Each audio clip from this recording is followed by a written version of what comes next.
This tournament, because the former Arsenal captain came out and has been sceptical about the heart of some of the players, and particularly picking on the Spurs players, saying, I'm really worried about these Tottenham players. I don't think they know how to win. They're very good players, but at certain points in season and tournaments, you have to step up. There's a psyche that players must have. Take a look at the Spurs players that are in the squad. They will, of course, be prominent in this tournament. Harry Kane, Dele Alli, Eric Dier, certainly. Looking at it, Robbo, has Tony Adams got a point? Not really, because no English player, yes, they've done well at club level, but no English player has won anything at international level. So every player going into this tournament at England is in doubt of whether they are good enough to win on the world stage. And if you're talking about English players, we're talking about Belgium as well. They've got three players, Dembele, they've got Alderweireld, Vertonghen, they're Tottenham players. And what's he saying? That you don't pick anybody that's played for a team that haven't won anything?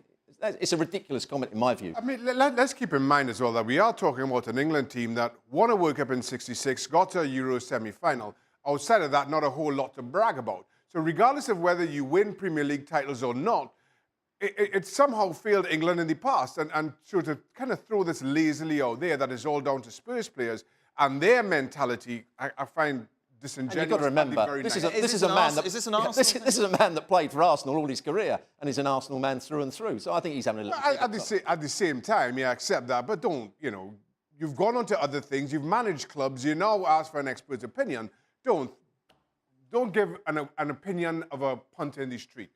Not Tony Adams. Let a punt in the streets. Those Tottenham players are England's best players. Harry Kane. I'm not sure Dele Alli will start, but they've got some good players in there. Dier will certainly be, I think, the holding midfield player.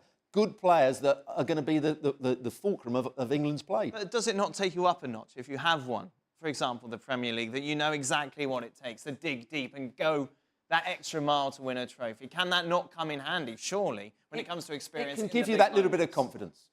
Sterling could be more confident maybe than Dele Alli at the moment because he's just won the league with the Premier League with Manchester City. So he's on top form. Dele Alli didn't have a great season, but I don't think it comes into that international level. None of these England players, as Shaka has said, have won anything at international level. It's a development squad almost. England don't go to the World Cup thinking they're going to win. They just want to do really well and get to the quarterfinals, and if they're lucky, get to the semi-finals. They're not thinking about winning it. Gab, what do you make of these comments from Tony Adams? I don't know. I've had the privilege of meeting him and spending time with him, but you know what? I think he just got this one all wrong. He's feeding into the old Spursy stereotypes. If I were unkind, I'd talk about his winning mentality and all the trophies that delivered for England in the 1990s. As Stuart says, none of these guys have won anything at international level. The England shirt is very heavy. It's heavy for everybody. I think we're just kind of going over old ground and chucking out old cliches here. We discussed this on yesterday's show, Robert, and I thought it's interesting as someone who's just come from England regarding the pressure that's on these players. Gab's mentioned it there about how heavy the England shirt can be at times, but how there is a feeling that going into this tournament, maybe there isn't that sort of focus and pressure on them. There was talk that maybe even if they don't get out of the group, it's not the end of the world. They won't. That would be the end of the world. If England didn't get out of the group, that would be a disaster for them. There isn't so much pressure on them because the press aren't saying that England are going to go and win it. They're not saying they're going to get to the semi-finals.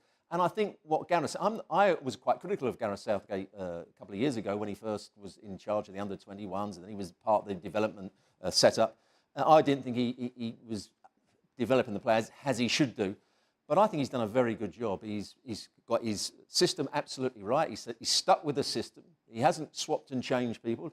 Everybody knows what they're trying to do. He hasn't been overcomplicated. And I think he's given the players a platform in which to show their best qualities. And I think England will do quite well. I think they might even win the group, but I don't think they're going to go on beyond the quarterfinals. Well, how far do you think England are going to do? Well, you can go over to the website, go over to espnfc.com and fill out your match predictor. A lot of fun. Get your mates involved as well. You can set up some groups. See how far